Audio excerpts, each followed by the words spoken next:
So anyway, here's a few of the changes we've agreed on going forward. One, as far as like the current invasion of Ulthuan, Mukluk and I are just gonna leave. We're not gonna pressure Mitch anymore because forcing him into a 1v2 is obviously a big part of the reason this is happening. We will leave. He can rebuild his economy. Muck can go home and build his. Two, we've re-enabled the climate mod to make it where climate is acceptable everywhere for all races. So Muck can actually have somewhere else to expand instead of being forced to invade Ulthuan early. And then in, what is it, like 10 or 15 turns from now, when we are all supposed to be heading to the objective zone, this problem would just repeat itself because Muck would have to sail through Mitch to get there. So we're also agreeing that we will sail around Ulthuan. We'll leave it alone when we're heading to the objective zone. And in turn, Mitch is also agreeing that he's not going to sail west during that time. Like, while the rest of us are heading to the objective, he could easily just send an army over there and target our economies. The end goal is supposed to be big, fun battles at the objective. So all this, like, annoying squabbling early in the campaign is really kind of just detracting from what I had in mind in the first place.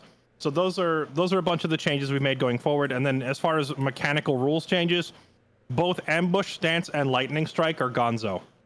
You can use them against the AI, but in PvP, they're both just freaking gone. Because every single usage case of ambush stance has led to some sort of abuse, and the counter to that abuse has been some other form of abuse or exploit. With like, one person goes into ambush, so now the other person starts like spamming solo cheese lords, and it's... I first thought maybe I could solve this by getting rid of moving in ambush, but even getting rid of it while moving wasn't enough. It still results in stupidity. So I'm just nixing those. I've had enough of... I've had like 2 straight campaigns now where every other turn is someone complaining about some sort of ambush related cheese, and I'm just not going to deal with it. Lightning strike has to go because if we get rid of ambush, there's no counter to lightning strike. So that's out of the way too. Those are the changes going forward. Is everybody on the same page? You also extended the Bretonia doesn't open until turn 60, right? Oh, right. Yes, we're pushing back the deadline to get to Bretonia because the 2 players over here need time to stabilize and recover after all this fighting. It didn't affect me a whole lot, but I imagine Mitch having to like burn down 5 or 6 of his own settlements and Muck losing 3 or 4 of his has probably put a dent in the wallets. Yeah, so I think I'm going to need to Hey, look, it's one the of the tree 2 armies I birds. have How over are you there, today? I'm going to have to disband probably 10 to 15 units to not get kicked out of the game in 2 turns. So, Muck, if I may, Mm-hmm. where are the Skaven right now? Are they kind of up by Fallen Gates, or where are they hitting? They're you know what? I'll just send you a picture because 1,000 words and all that. Yeah. Because I'm going to go fight them. I am also going to give you back Ziggurat of the Dawn. Include a picture of this your turn income. because Or include your income in that picture. Include I my have to, okay. I have to get the replenishment from Ziggurat of the Dawn if you want this army to go fight some Skaven. No, well, so the Skaven are... They just took Sulfurets from me, which is in that photo. I don't know if they're going to push in more, but they just took that city, and they're, like, this turn. That's why they're there right now. So I'm under the impression they're going to continue pushing forward. And then, who's this? Charlie. Like up to the north. His name is freaking Charlie. Charlie, the Dreadfleet, is on my southeast side. Okay. But if I am heading home per our agreement, then I will take my main army and sail it toward Charlie's back. He'll probably destroy stuff before I get there, but that I'll just have to. I will throw this out. We said you need to leave Ulthuan. I didn't necessarily say you have to go home, so you do have the option of potentially sailing east and trying to grab an island over here somewhere. Okay, so yeah. Straight up, I know Bretonia is east-ish of me. I don't know exactly where it is, so I was kind of I don't know exactly where I'm allowed to go east of here. Yeah, so here you see this ping on the region labeled Carcassonne. Yes. Okay, and if you follow the Carcassonne line south, it ends like right there. Yes. That is the end of Bretonia, south. Okay, so below so that everything, second ping everything fair? Below this is fair game.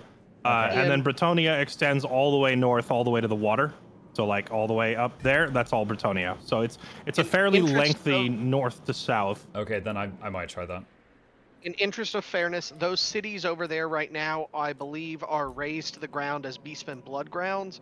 except for one small settlement which currently belongs to the Wood Elves. And I think the Gotcha. Fey Enchantress is trying to go campaign. Well, we down are there and going to go capture it. prehistoric on their elven butts. I think what he's saying is if you go over there, there's nothing to conquer. You'd just be spending money to try and rebuild ruins. Yeah. I'd say your best bet for going and making money would either be going towards where Marathia is, back towards your base, or instead of going south of Bretonia, you go north of Bretonia towards the Empire. Yeah, You'll be towards me, but I'll just go past you to get to the objective. Yeah, with the climate mod on, I can go north now, but I'm going to need a few turns to stabilize first. So priority 1 is I've just got to focus on not dying for a couple turns while I take back all the stuff that was just destroyed. Yeah, and I will trade you back that city over on your mainland undamaged, or not in any worse condition than it is now. I just need to do it next turn if I'm in any shape to go fight some rats. Okay. Because I need a turn of replenishment off of it. Would you all like to hear something funny now? Now that the I would love funny. now that a bunch of the fighting has been resolved, the amusing bit. Mm-hmm. Here's the amusing bit. The what are they? Dino stacks that have been popping up and attacking me all over the place have largely been just like tier 1 chaff.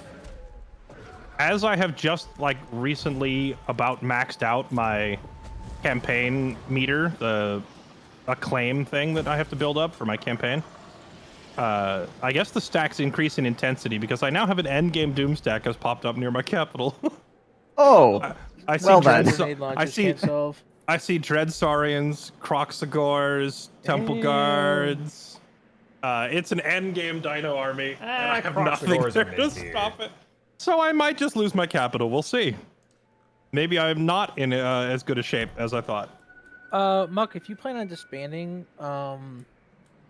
most of that army, you might also consider just respecking the skill points of like disbanding the army, respecking the skill points of the Lord, and then just putting those heroes into Mazdamundi's army, and then just not having that army be there at all.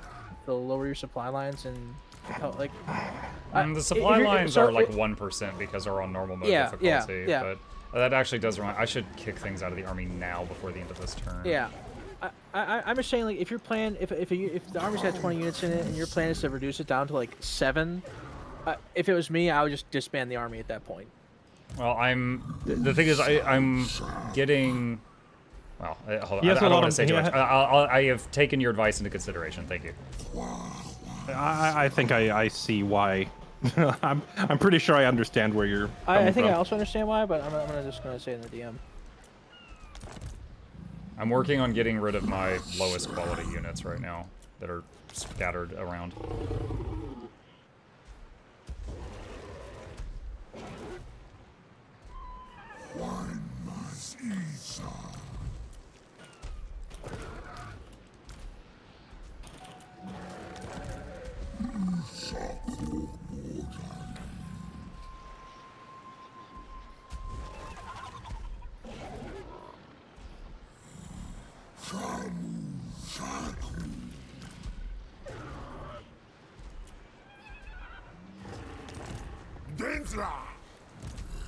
One thing we weren't particularly clear on. I know we said we'll get out of Ulthuan, and when it comes time to move over to the objective, we will not make a pit stop at Ulthuan, and in return, you're not making a pit stop on our economy.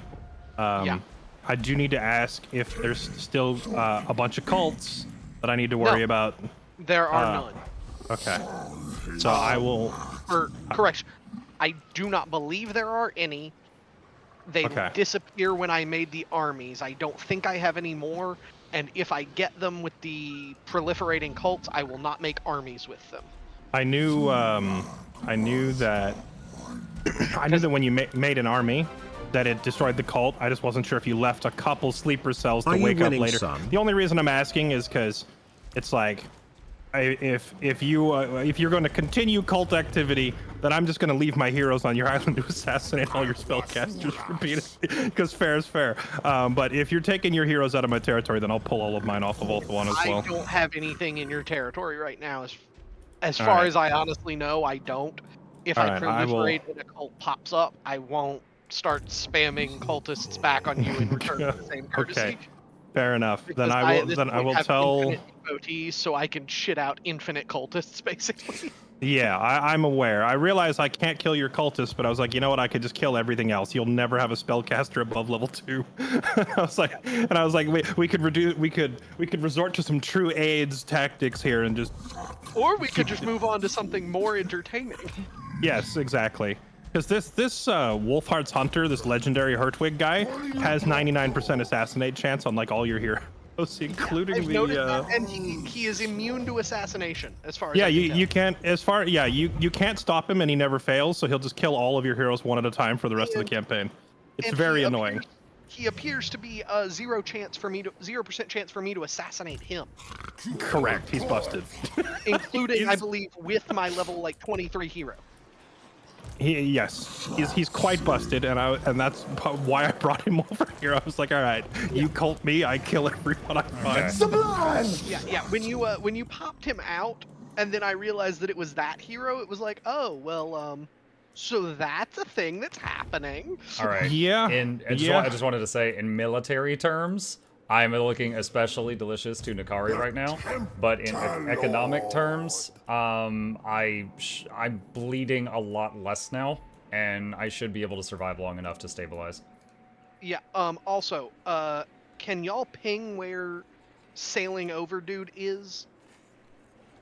Yeah. If I do a ping, do you see it? Because I'm not on your team. Yes. None of us are on teams, so we all see each other's All right. pings. That is Undead Pirate. Okay. I will send another, since we are really calling this a truce and I am not scared of y'all attacking, I will send another army over there and deal with it. Okay.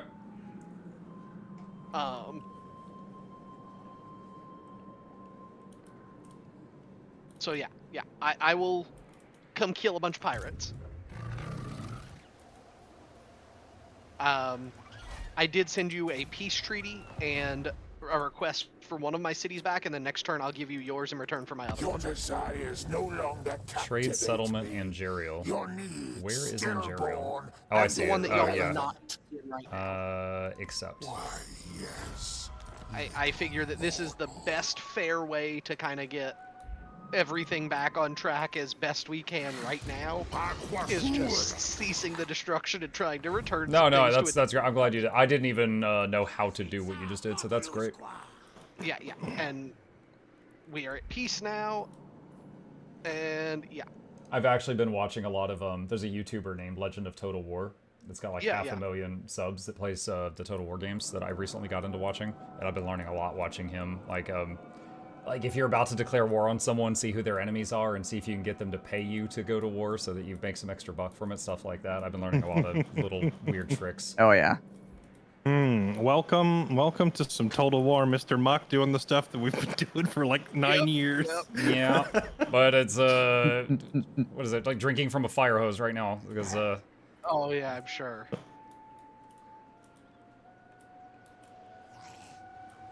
it's a lot.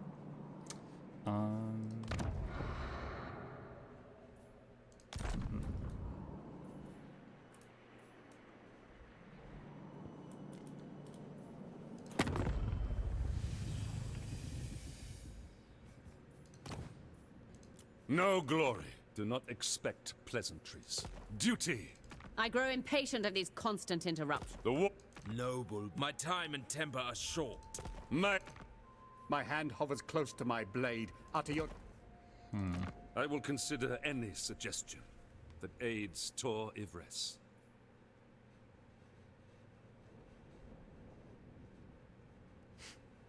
Did you decide where exactly Prince to the east you are kind of wanting to go, if you are going east, or are you going back west?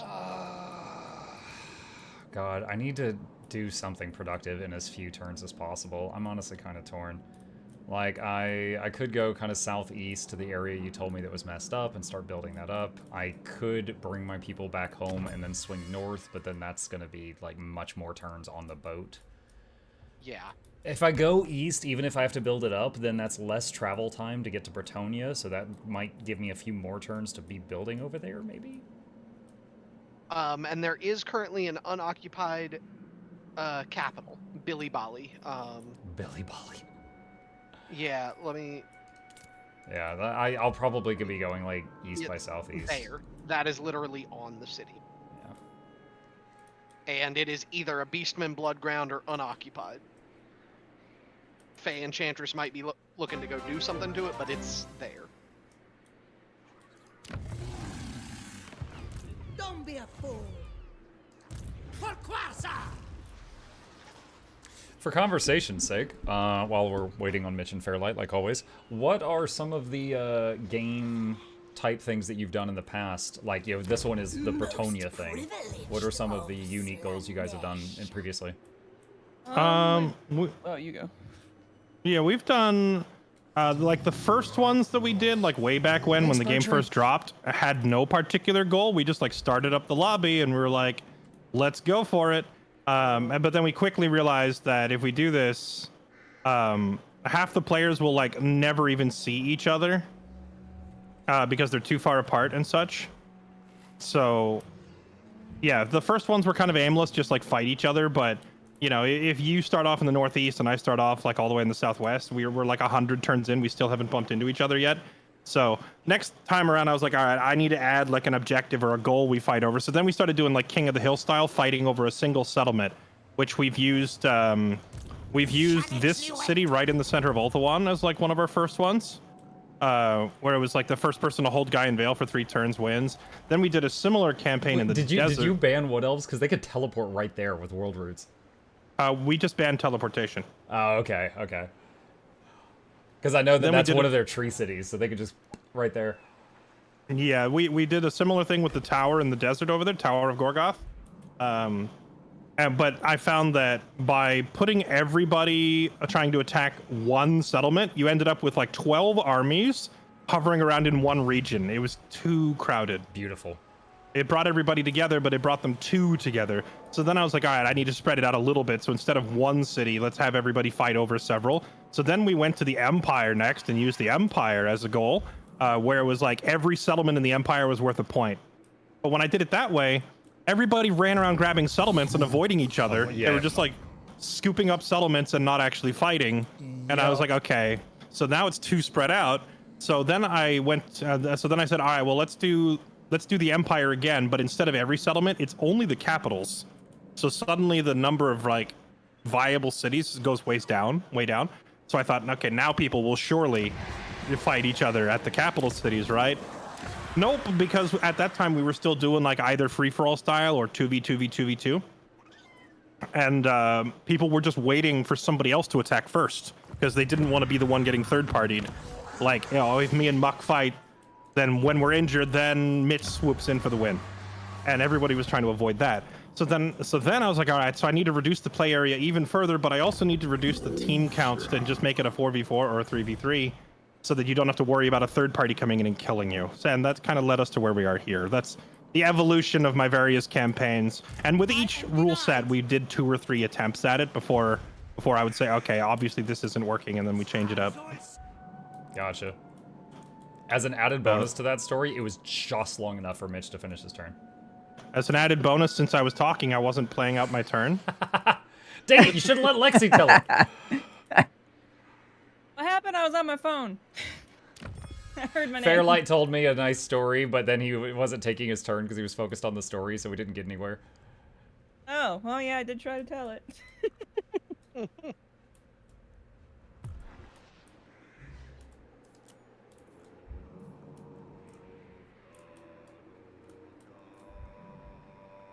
I feel like I accidentally turned on a colorblind mode or something. Like, my world in the game is, like, just solid colors. Hit escape. That did it. How did I turn that on? It's a bug that happens sometimes when the map thinks that you're in a different map state than you are it's like the zoomed out faction view colors, but it gets overlaid on a zoomed in map. I kind of wish I could just toggle that on and off sometimes, but yeah, I was just like, why is everything yellow? There might be a way to toggle it on. If there is, I do not know. Not that I'm aware of. Meanwhile, whenever it happens to me, I just get tilted because it won't go away. Oh. Have you tried escape? It works sometimes, not always. Actually, hold on. Do you mean just like the where it says like the names and stuff? Yeah, Oh, it'll like the did I colors just and the names and everything. It says waiting for players. Did I just crash? Oh. I am waiting for Mitch on my I'm screen waiting at for the moment. Mitch, Lexi, and Space Goon on mine. I'm waiting for Lexi and Space Goon on mine. Yeah, I think Fairlight might have crashed. I Because it says see. Mitch for me too. I see waiting for Mitch, Lexi, and Space Goon as well. Well, somebody crashed. We just don't know who it is because game Yeah, doesn't so want to tell us. let's just have Mitch is already done with his turn. Mitch, can you just drop for a second, Yeah. see if it stabilizes? Yep, I Alt F4'd out. Okay, it's stabilized. So I will Fixed everything. I will Attack just do my Slanesh! last. Quick, get his capital. Go! Go, my remaining 3 dinosaurs! Bastards! Yeah, please do save. Yeah. Also, if you just mean like the name and the region stuff and the colors, spacebar. If you press that, it will pop that up for you. Wait. Bomb just has don't left the start game. leaving. Don't start leaving. Let me save first. Yep, please save. I got a very nice buff out of a ocean thingy. I would not like to roll the dice on that again. Okay. Relaunching the save. I was gonna say, now can I leave? Okay, now it says Fairlight has left the game, and it's going into everybody taking their turns. Alright, so I guess I should leave. Apparently, when everybody ends their turn, Daniel comes back and attacks me. All right, noted. Oh. Okay. And As soon as everybody leaves, it just zooms into Daniel. Rule 9, Lexi can't unend her turn.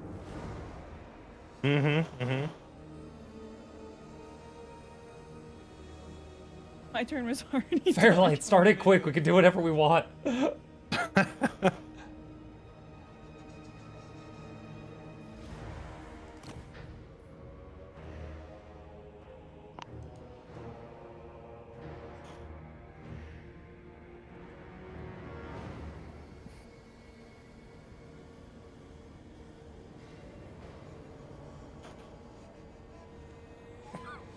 I'm already here, Fairlight. Me looking at 3 of those colors on that map like I have no idea who you people are. I saw the Tomb Kings once in a manual battle.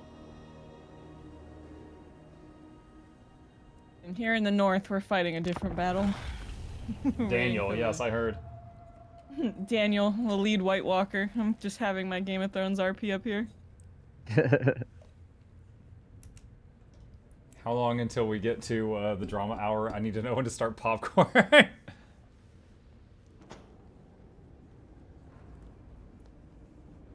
Guy in my chat wants to know what time we're planning the drama hour for popcorn purposes.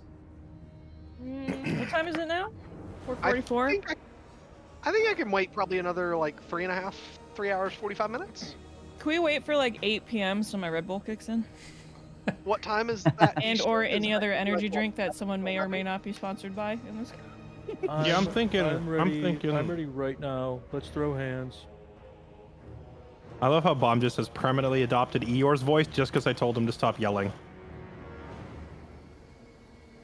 Saying the same shit with a different voice. No bother.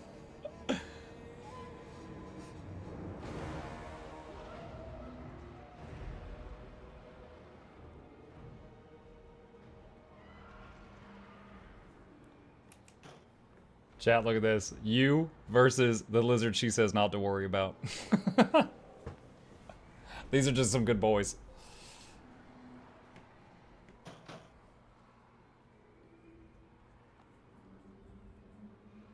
Muck in the back there. Yeah, that's me.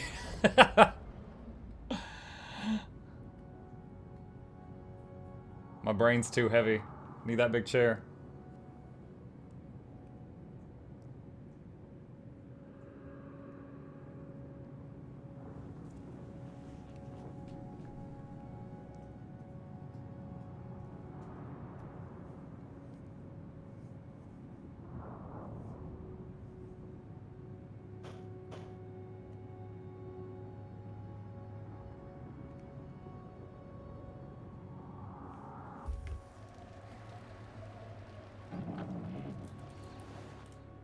Gotta be real pro at hitting this end turn button.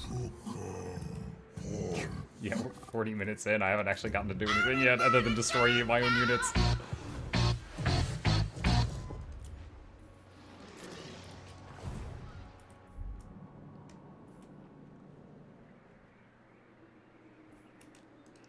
Is it skink time? Dude, I can't even afford skinks right now. I did get a skink chief because he was the cheapest lord. And he managed to get this settlement back. And it's rebuilding. And then he's gonna go south and try to get this one back down here. Actually, I might have him go up here and get Skeggy first.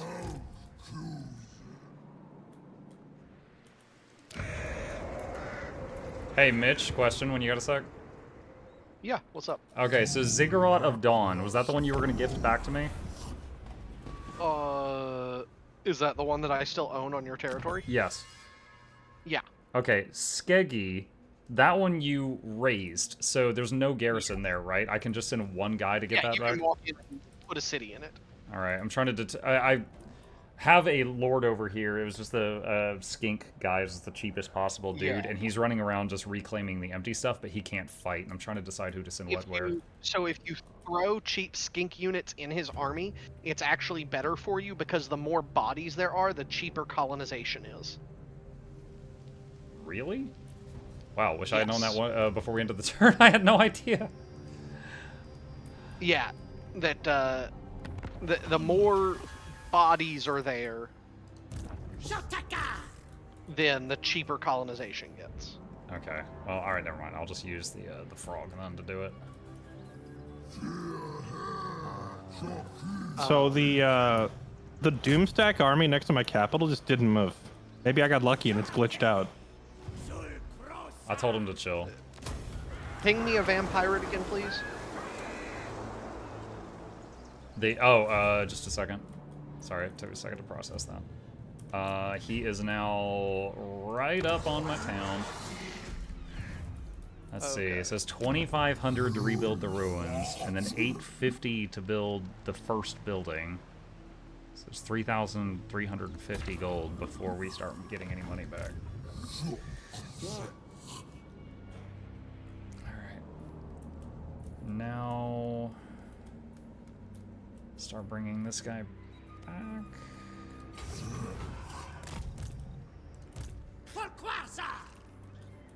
Okay, and this guy's gonna send one lord all the way down to the floating pyramid to get it back.